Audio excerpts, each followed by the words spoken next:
Et donc, dans ma vie pro, j'ai constaté que le fait d'être entre femmes faisait tomber des barrières. Et entre femmes, je trouve qu'il y a une sorte d'alchimie qui se fait. Parce qu'en fait, selon l'évolution de ma vie, certaines amies ont pris des places différentes. Si je devais créer un gang de copines, je voudrais toutes les rassembler en fait. Bienvenue dans le podcast Gang de copines. Je suis Elodie et dans ce podcast, je discute avec des femmes qui me parlent d'une de leur histoire d'amitié. Parce qu'aujourd'hui, mes amies ont toutes et chacune une place tout à fait particulière dans ma vie et je sais que je ne suis pas la seule, qu'on est nombreuses à s'appuyer sur la sororité. Alors voilà, j'ai juste envie d'exposer la beauté et la puissance des amitiés féminines. Parce qu'on a toutes de belles histoires à partager. Bonjour Stéphanie. Bonjour Elodie.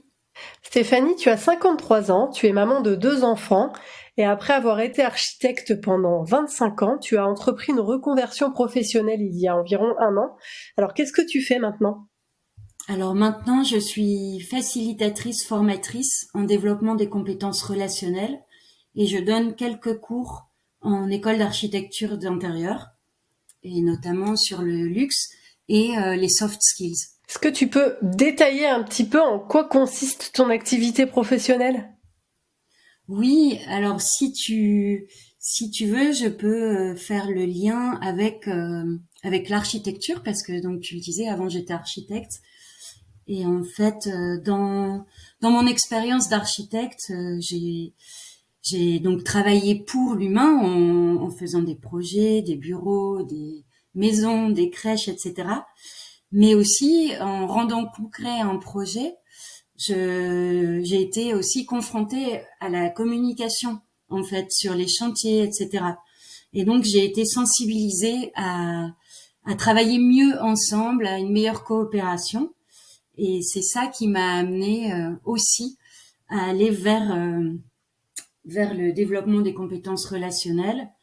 Et il y a l'autre partie qui est aussi en architecture, tout ce qui est esthétique, créatif, etc., qui me manquait un petit peu dans mon métier d'architecte parce que c'était assez bridé à mon goût. Et en fait, dans mon accompagnement, donc là en développement des compétences relationnelles, je propose des formations pour accompagner les entreprises à déployer leurs compétences. Et donc, dans les petites problématiques que j'ai pu voir, j'ai mis des formations en face sur, par exemple, la gestion des émotions, le feedback, la dynamique du changement. Et d'un autre côté, j'ai pris l'autre volet. Et ce volet, en fait, sur ce volet, je m'appuie sur une expérience qui est basée sur la culture artistique, c'est-à-dire l'architecture, le patrimoine, la peinture. Et pour le patrimoine, je travaille en duo avec Marie-Pierre. Et en fait, on propose des parcours sensitifs et sensibles comme tremplin au développement des compétences relationnelles et aussi pour avoir un ancrage dans son territoire. Et j'aime beaucoup cette approche qui me relie à ce que j'aimais dans l'architecture. Et donc, j'ai pu à la fois développer les compétences transverses et rebondir sur des sujets qui faisaient écho pour moi. Ok, du coup tu viens déjà de parler d'une femme avec laquelle tu travailles. Quelle place elle a aujourd'hui la sororité dans ta vie professionnelle et personnelle ? Alors, dans ma vie professionnelle, déjà dans ma formation, donc c'est une formation à l'université qui est une formation expérientielle, donc on est par petits groupes de 12. Et au départ, on était 13, il y avait un garçon qui était là et qui apportait aussi beaucoup de choses.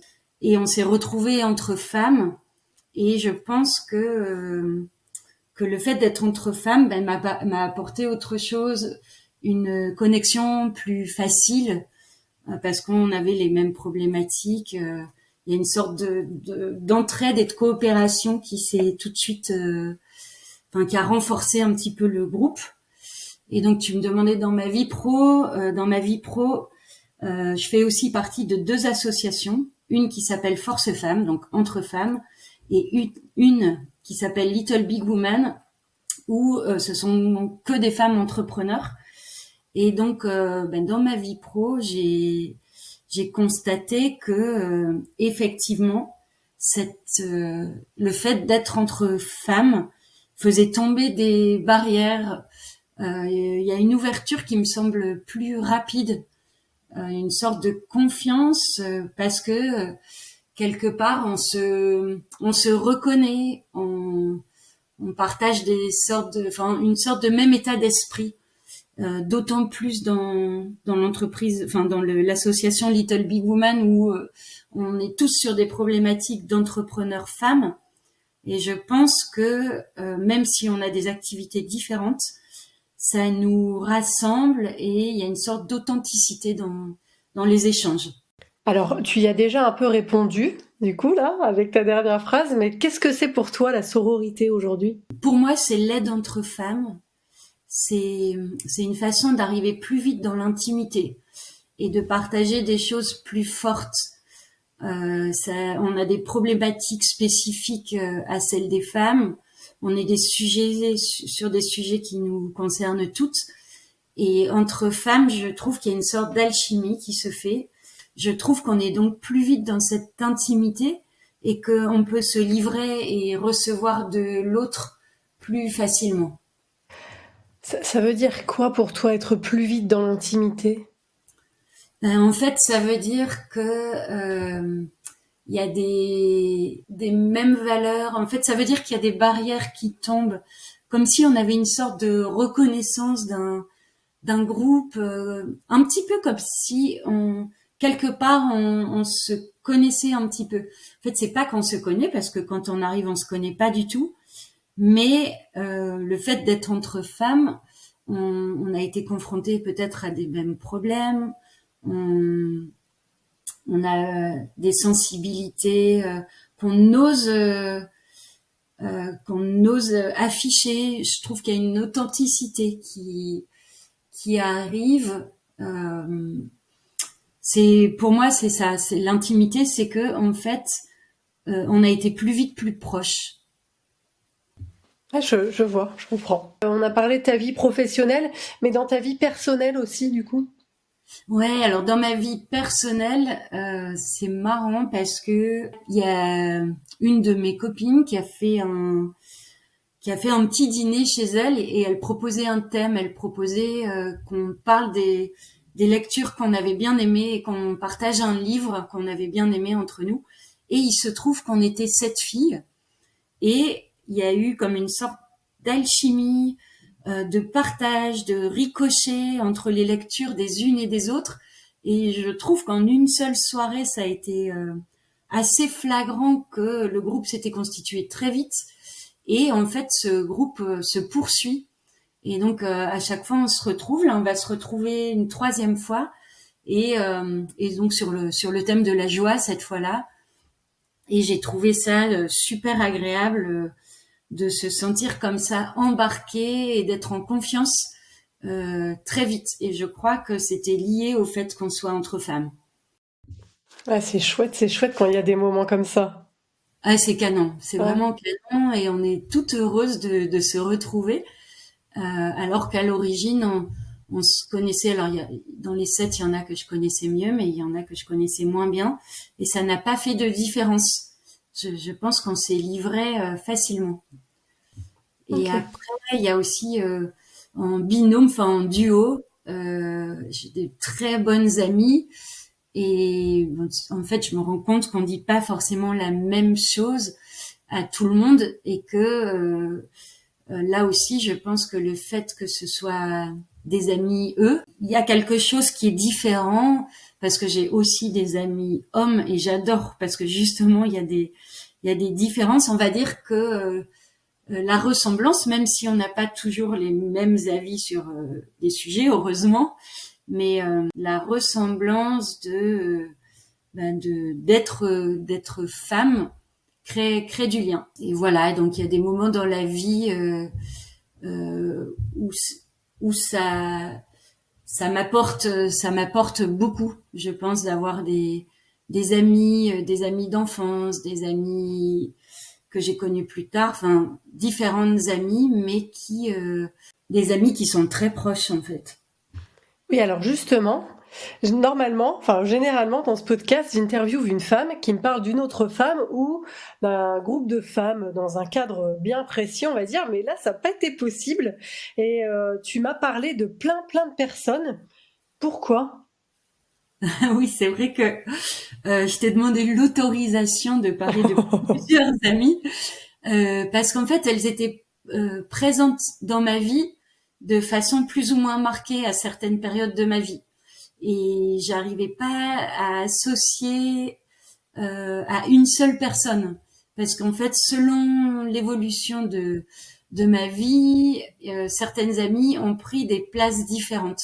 Ouais, alors du coup, en fil rouge, dans toute ta vie, on va dire, il y a ta sœur Anne-Flore. Alors, est-ce que tu peux nous parler un peu d'elle et décrire ta relation avec elle et comment cette relation elle a évolué depuis que vous êtes petite à aujourd'hui? Alors Anne-Flore, tu disais en fil rouge et j'aimerais bien préciser que ça n'a pas été si facile cet exercice de cloisonner parce que dans la vraie vie c'est pas aussi cloisonné et donc mes amies elles arrivent à plusieurs moments de ma vie mais on a choisi ensemble d'essayer de pas tout mélanger et donc de parler un petit peu scindé. Et donc je reviens à ma sœur, donc qui est ma grande sœur, mais c'est surtout au départ où je disais ma grande sœur parce que donc tu me demandais combien d'années de différence on a, donc c'est un petit peu plus de 2 ans. Et et en fait, au fur et à mesure, donc c'était vraiment voilà ma grande sœur avec tout ce que peut apporter une grande sœur, un peu un exemple, celle qui arrive à ouvrir les barrières auprès des parents, etc. Et en fait, aujourd'hui, je continue à la voir comme un pilier, même si on ne parle plus de différence d'âge. Mais en fait, elle est organisée, elle est clairvoyante, elle est rassurante. Et, euh, et en fait, on a toutes les deux pris notre place d'adulte. Donc maintenant, nos échanges, ils sont en tant qu'adultes sur nos vies respectives, sur nos visions, sur nos goûts, sur l'éducation. Euh, et en fait, je trouve que on était déjà complices, mais au départ avec des écarts, des amis différents. Là, on a des amis maintenant en commun et on a une complicité qui s'est accentuée dans le temps. Et, et donc la différence d'âge, elle est plus du tout marquée, je pense, ni dans un sens ni dans l'autre. Je reste sa petite sœur et en même temps, on est deux adultes qui se parlent. Et qu'est-ce que vous faites ensemble aujourd'hui? Alors on se voit assez, on n'habite pas dans la même région. Moi je suis de Lille et elle est dans la région parisienne. Donc on se voit aux vacances surtout, en famille, avec nos enfants, donc avec son mari. Moi j'ai divorcé donc sans mon ex-mari. Qu'est-ce qu'on fait? On papote beaucoup. On fait aussi du sport, des magasins. Enfin, on fait voilà, on va prendre un verre, on voit des gens, on échange sur des lectures. Enfin, c'est très, on part un petit peu dans tous les sens en fait, suivant nos vies, ce qu'on a en ce moment. Enfin, c'est très large. Ok. Et alors, pour revenir à ton enfance, quand tu étais toute petite, l'amie dont tu m'as parlé, c'était Bi. Qu'est-ce que Bi t'a amené dans ta vie? Bi, elle m'a amené beaucoup de joie. C'est quelqu'un de très joyeux, enfin qui était très joyeux, qui était souvent de bonne humeur et elle m'a apporté beaucoup de découvertes. Parce que Bi, elle est asiatique, elle est arrivée en France quand elle avait 8 ans et 7 ou 8 ans.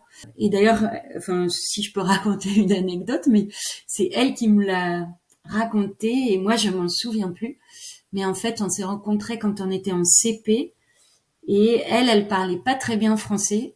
Moi, j'ai aucun souvenir de Bi qui parlait pas très bien français, donc c'est marrant ce que la mémoire retient. Et donc, elle me dit que je suis arrivée vers elle et que je lui ai demandé si elle voulait être mon amie. Et elle était touchée parce se sentait un peu perdue.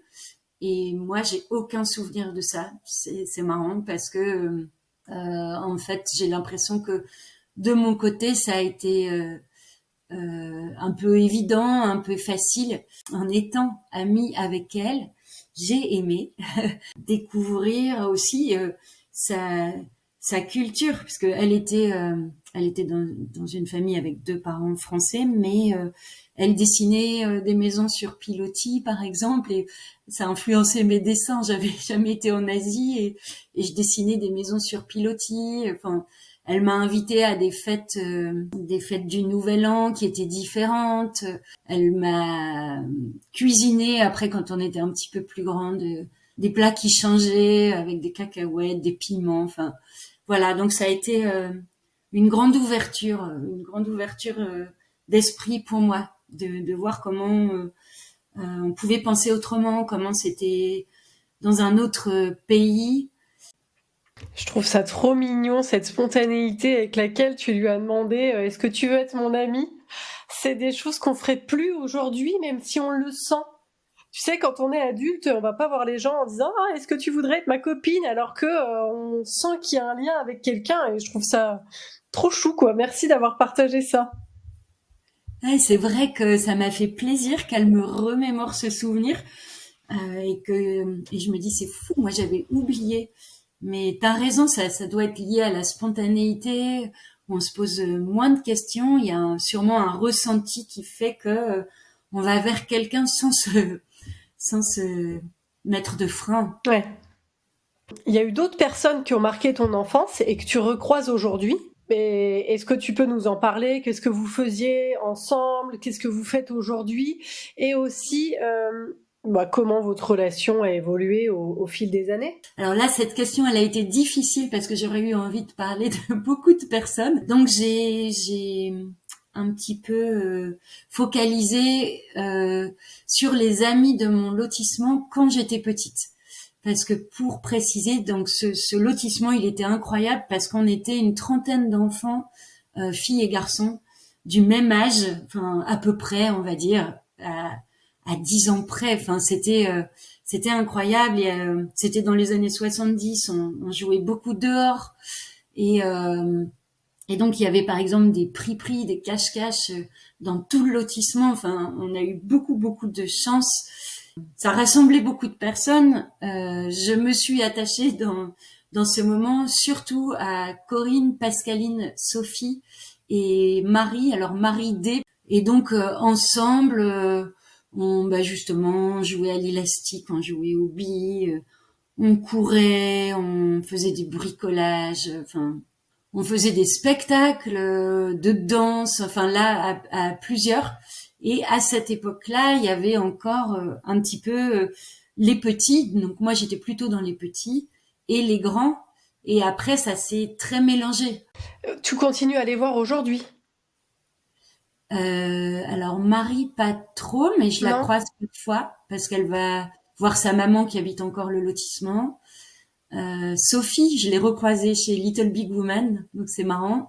Donc on a déjeuné ensemble, on était très contentes de se revoir. Et c'est un peu comme si c'était la veille. Enfin, il y a quelque chose de solide, un lien qui est très facile. Pascaline, je la vois encore. Pascaline, elle a été beaucoup présente dans ma vie quand j'étais mariée, parce que son mari était, est un très bon ami de mon ex-mari, donc ça nous a beaucoup rassemblés à ce moment-là. Mais elle est aussi une amie d'enfance et une amie. Elle est dans plusieurs catégories, donc je la retrouve avec grand plaisir. Et Corinne aussi, Corinne et Pascaline de la même manière. Le mari de Corinne est un ami de l'école, quand moi j'étais en seconde. Et voilà, donc ça fait que c'est très agréable aussi de pouvoir se voir avec leur mari que je connais bien. Ok. Pour revenir après cette période de l'enfance, comment tes copines de l'adolescence t'ont accompagnée dans ce moment vers l'émancipation, on va dire? on retrouve Pascaline. Il y a aussi eu Marion et Juliette, qui étaient des amies de l'école. Et donc, on était quatre copines là.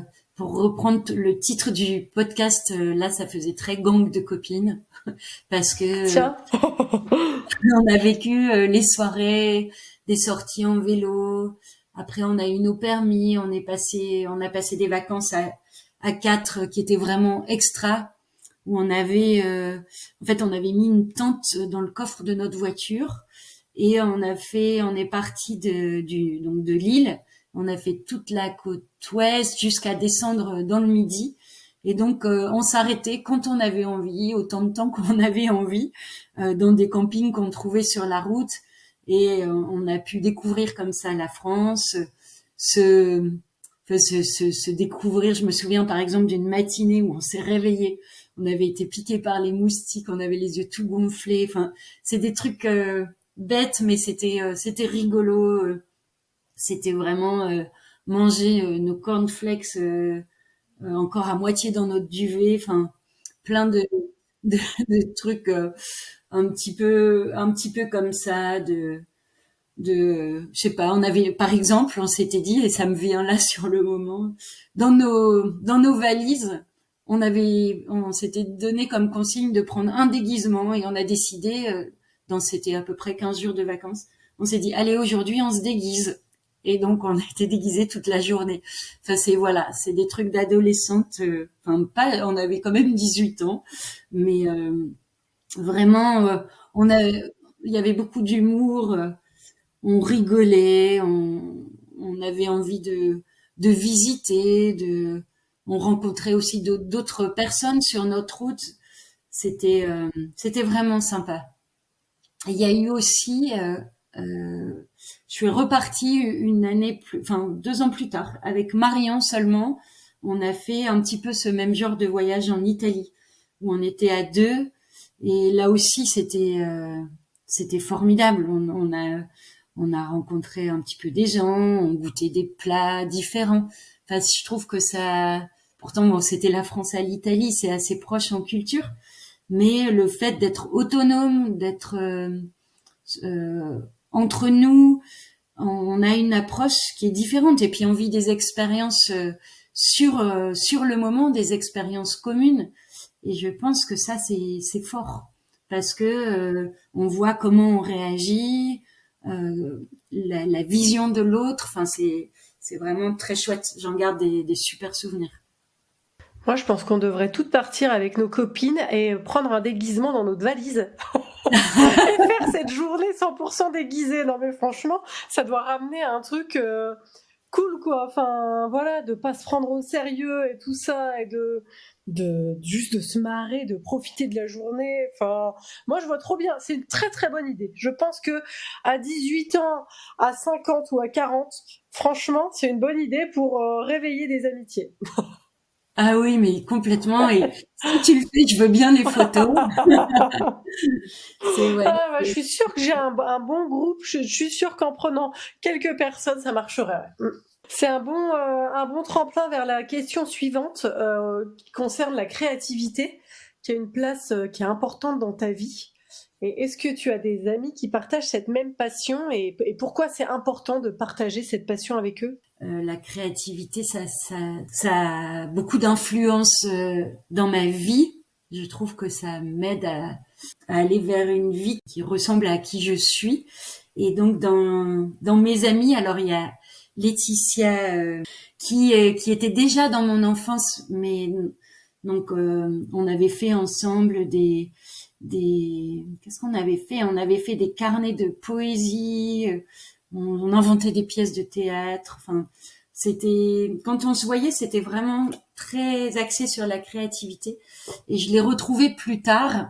Et à ce moment-là, ben moi, j'étais dans une période difficile parce qu'on avait rompu avec mon ex-mari. Enfin, il avait choisi de vivre sa vie sans moi, on va dire ça comme ça. Et je l'ai revu à ce moment-là et je pense que j'en avais plein le cœur. Enfin, je sais pas comment exprimer ça, mais j'étais plus très étanche, quoi. Il suffisait de m'effleurer pour que ça aille pas très bien. Et j'ai revu Laetitia à ce moment-là et j'avais beaucoup de choses à dire. Et ensemble, on a fait un album de musique. Donc en fait, je lui ai dit, ben voilà, moi j'ai écrit des paroles. En fait, ce qui a été incroyable, c'est que j'avais envie de faire cet album. J'avais envie que ça passe par mon corps. J'avais envie de dire les choses. Je chantais pas très bien. Enfin, en gros, j'avais pas les atouts pour faire l'album. La musique, je connaissais pas trop. Et par hasard, j'avais pas vu Laetitia depuis 20 ans. On s'est revus. Elle joue très bien du piano. Je lui ai expliqué mon projet et elle m'a dit, bah, si tu veux, tu peux m'envoyer les textes.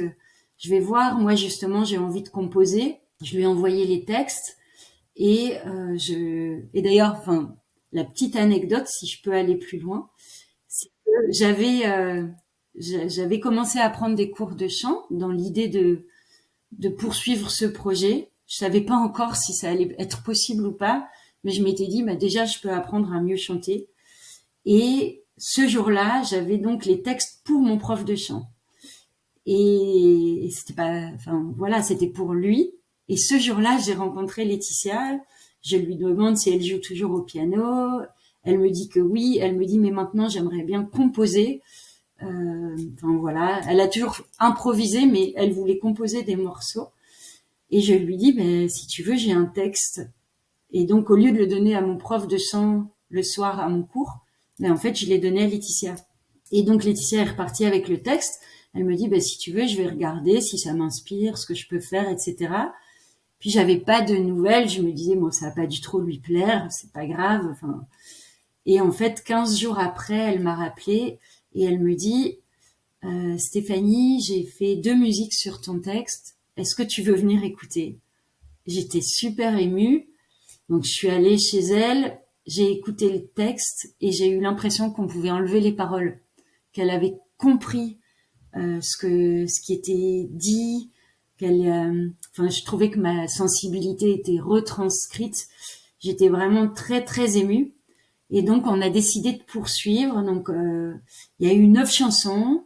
On a fait un petit album. Et donc, on s'était dit, on fait un album. Elle était OK que si je chantais pas bien, c'était pas grave. Moi, je trouvais que finalement, dans une chanson, ce qui me touchait, c'était plus un timbre de voix que une sorte de personnalité qui transcrit au travers des chansons que le fait de chanter très bien, même si c'est encore plus, enfin, je dirais pas encore plus beau, mais que ça a une qualité qui est non négligeable. Mais en tout cas, c'est pas ce qui me touche moi particulièrement. Et donc Laetitia a été d'accord. Et donc on l'a fait ce projet, on l'a terminé. Et à la fin, donc quand ça a existé, je lui ai demandé si elle était d'accord pour qu'on fasse un concert. Et donc là, elle s'est dit ah encore une étape. Enfin, au début, elle était pas, elle dit mais on n'avait pas dit ça. Et je lui dis ouais, ce serait super. Et donc elle a été encore une fois d'accord. Et donc merci beaucoup Laetitia. Et on l'a fait. Et on a fait un petit concert avec nos 9 chansons. C'était vraiment, je pense que j'avais pas conscience à l'époque que ça me servait un petit peu de thérapie, mais je pense que le fait d'avoir pu m'exprimer, de faire sortir un petit peu tout ce que j'avais en moi a été vraiment salvateur et m'a aidé à me à ouvrir un nouveau chapitre, on va dire. Et c'était un concert unique, vous en referez plus? Ou il y a d'autres projets? Alors, il n'y a pas d'autres projets. C'était un concert unique. Mais après ça m'avait donné envie de faire peut-être d'autres morceaux, mais plus rock'n'roll, avec peut-être en plus une guitare, etc. Mais j'ai pas écrit de nouvelles chansons. Laetitia, elle a développé de son côté d'autres choses. Et bon, ça a été comme ça. Par contre, avec Laetitia, on s'est retrouvés après. Mais voilà, c'est quand même fort, je trouve, tous ces. Et puis enfin, je me dis, ça paraît pas être des coïncidences qu'on se retrouve 20 ans après, au moment où on peut se compléter et s'aider. Enfin, j'ai trouvé ça, presque magique. Ouais. Donc vraiment très chouette. Il y a d'autres personnes dans ta vie avec qui tu partages cette passion pour la créativité? Je pense que, enfin, par exemple, Juliette, elle est architecte et d'ailleurs, elle s'oriente vers l'art-thérapie maintenant. Euh, avec Juliette, il y a une complicité aussi autour de ça, mais avec Marion aussi. Marion qui est un peu dans le design. Euh, voilà, avec Caroline qui est la sœur de Pascaline, donc qui était dans l'équipe des grands quand j'étais petite, mais qui a une très très grande place dans ma vie aujourd'hui et Caroline elle est très créative, elle fait des petits films, des BD, elle a beaucoup d'idées, elle va jusqu'au bout de ses idées, elle a cette sensibilité artistique et je sens que voilà que ça me fait entrer en lien facilement et, et d'une façon différente avec les personnes qui ont cette sensibilité, on va dire. Chacune m'apporte quelque chose à des endroits différents. Et donc la créativité, effectivement, me rapproche, je pense, de personnes. Il y a aussi Virginie qui est psychologue. Virginie aussi, elle est très créative quand j'y pense. Voilà, elle fait des bijoux, elle fait des collages, des peintures, elle peint très bien. Il y a effectivement peut-être ce thème qui se retrouve. Et je crois que tu l'as déjà un peu abordé tout à l'heure, mais il y a certaines de tes amies qui ont été aussi très présentes dans des moments difficiles, je crois. Oui, oui, et notamment Marion. Marion, elle a été très très présente quand on s'est séparés avec mon ex-mari.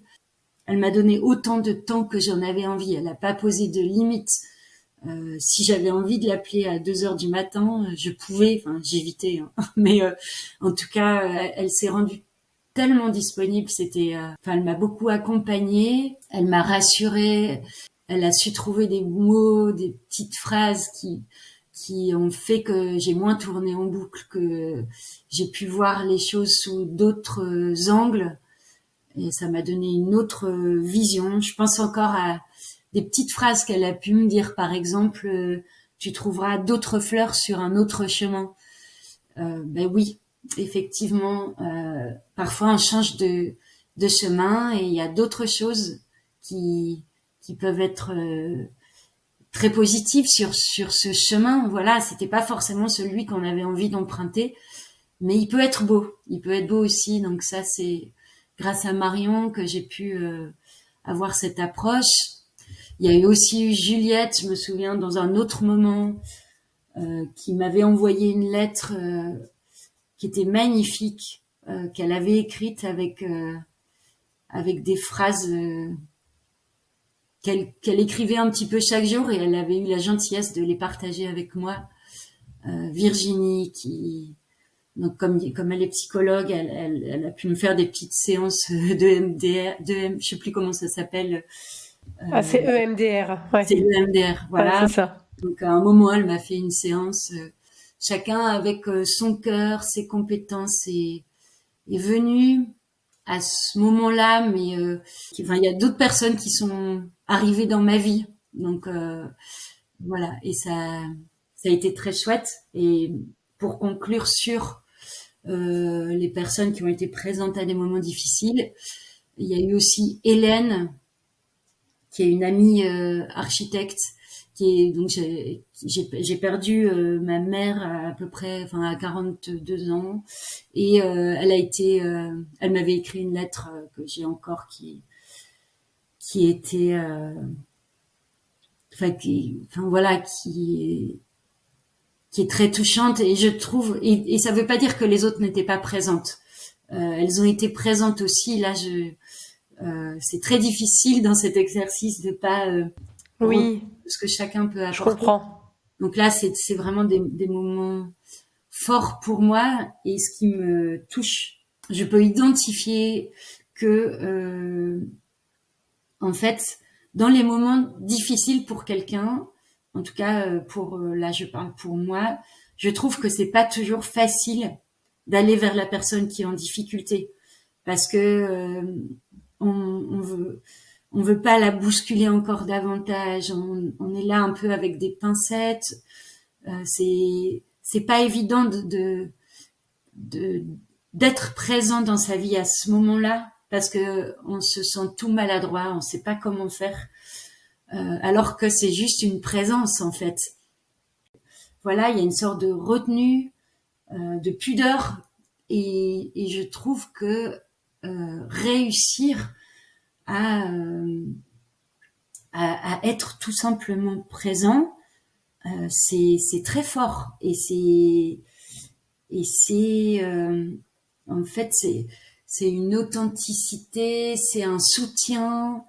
On peut jamais se tromper, je crois, en étant là, en fait. Mais c'est pas facile. Et donc, je les remercie beaucoup d'avoir osé être là, d'avoir donné du souffle, une aide. Euh, voilà, c'est vraiment.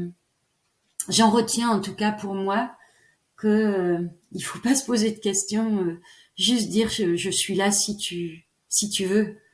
C'est Ouais. déjà beaucoup, je trouve, en l'ayant vécu Oui. dans l'autre sens. Il y a des amis que tu connais peut-être depuis moins longtemps et qui ont une place tout autant importante dans ta vie? Oui, alors merci de me donner l'occasion de parler aussi d'elle.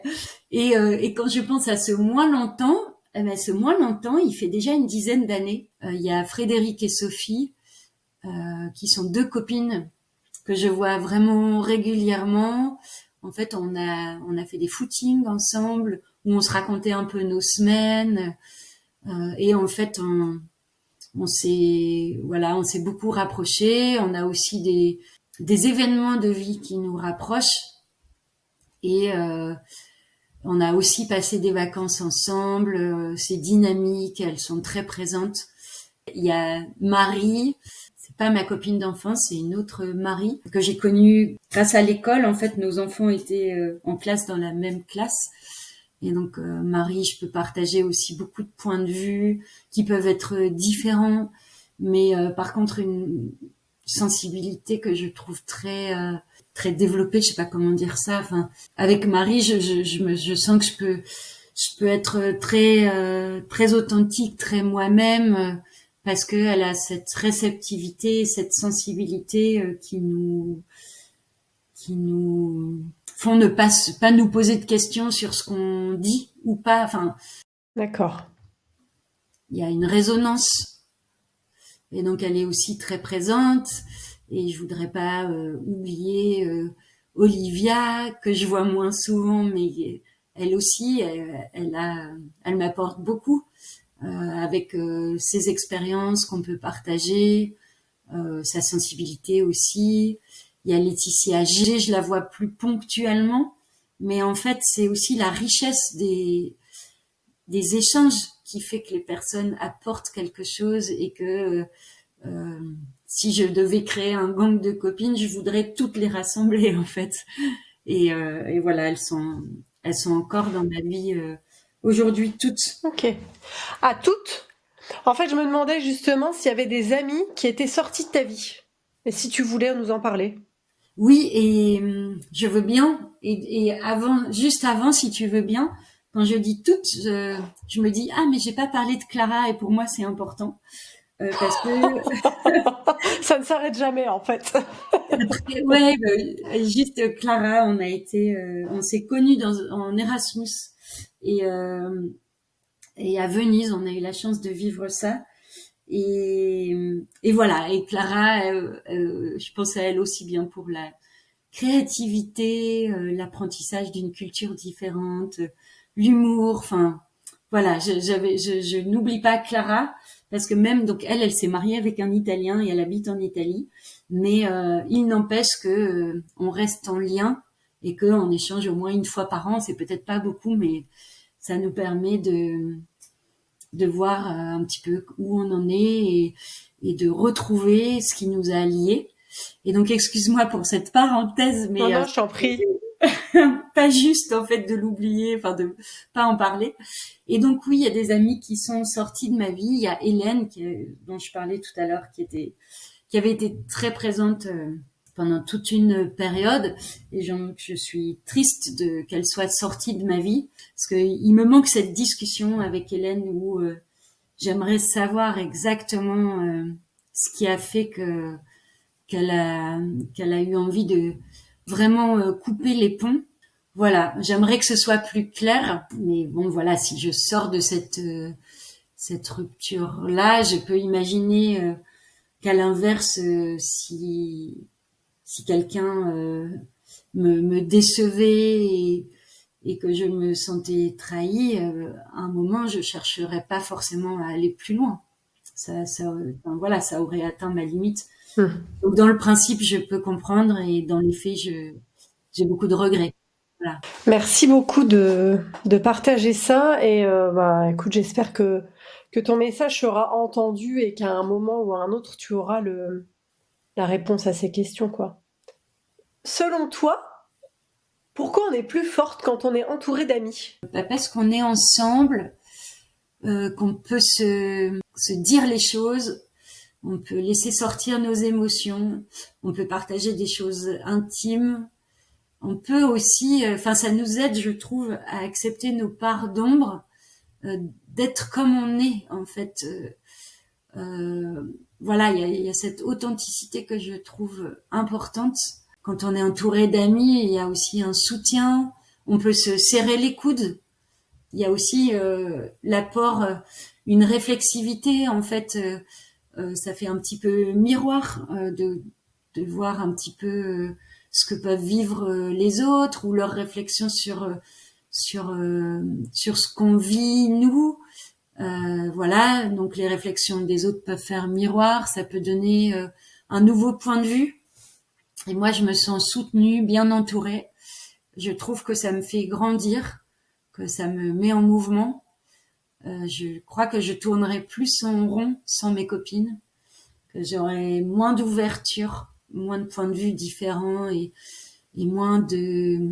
Je resterais peut-être sur des croyances qui correspondent plus forcément à ce que je vis, à qui je suis. Enfin voilà, elles m'aident beaucoup. Et puis il y a aussi l'humour, la tendresse, le fait de se faire chouchouter. J'ai un petit exemple par exemple de Fred. Quand j'ai déménagé, elle est venue, donc c'était, il y en avait partout. J'avais pas de carton ouvert. Enfin voilà, et elle est venue avec 2 mugs et du thé, une bouilloire pour faire chauffer l'eau. Et on a pu faire le premier thé chez moi.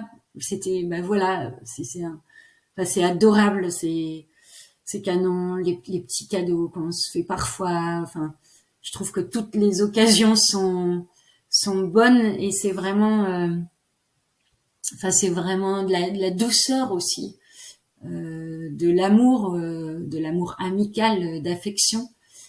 Enfin voilà, c'est énorme, c'est énorme. Et ouais, je pense que elle contribue à, enfin je disais à me faire grandir, oui, et même à être qui je suis. Donc je trouve que c'est très très puissant la sororité, l'amitié. Quel message tu voudrais passer à toutes ces amies avant de conclure cet épisode? Je voudrais leur dire merci. Merci d'être présente, merci d'être dans ma vie, merci pour qui elles sont. Je voudrais leur dire que je les aime, que sans elles, j'aurais l'impression qu'il me manque un petit bout de moi, qu'elles sont dans mon cœur, que je suis hyper contente de les avoir toutes. Mais merci à toutes ces personnes qui croisent ma vie et même parfois un instant, parce qu'on se rencontre au moment opportun qui fait que ça nous rassemble et à ces connexions si rapides alors que les liens sont si fragiles et que la communication est de la dentelle, je trouve. Donc merci de savoir tricoter tout ça ensemble. Voilà. Ok, merci beaucoup pour ces jolis mots et cette belle conclusion. Où est-ce qu'on peut suivre ton activité et tes actualités? Je suis sur LinkedIn à Stéphanie Lepers et je compte créer une page Facebook et un Instagram qui s'appellera Atelier Stéphanie Lepers. Merci beaucoup Stéphanie. Merci à toi. C'était l'épisode 45 du podcast Gang de copines. Merci de ton écoute. Pour la première fois, on a parlé d'une multitude d'amis, du réseau amical de Stéphanie. Bon, évidemment, citer tout son entourage sans oublier personne, c'était mission impossible. Et elle m'a signalé in extremis qu'elle avait oublié de parler de Marie-Laetitia qui lui organisait un bel anniversaire surprise, de l'or. Et elle a une pensée évidemment pour toutes celles qu'elle n'a pas pu mentionner sans faire de liste interminable. Mais à travers son témoignage, moi je trouve qu'on découvre son histoire, ses passions, ses valeurs, sa créativité, sa sensibilité et aussi les moments difficiles qu'elle a vécus. Je trouve que c'est beau en fait de se livrer autant avec son authenticité. Et ce que moi j'en retiens, c'est que parler de toutes ses amies, c'est un peu comme un miroir. C'est aussi parler de soi, présenter sa vie et toutes les facettes de sa personnalité. Mais toi qui écoutes, t'as aimé cet épisode ? Si c'est le cas, ça me ferait plaisir de le lire en commentaire sur Spotify ou sur YouTube ou avec un 5 étoiles sur Apple Podcast. On peut aussi en discuter sur Instagram, le compte c'est Gang de copines podcast et pote ça s'écrit comme une pote. À bientôt!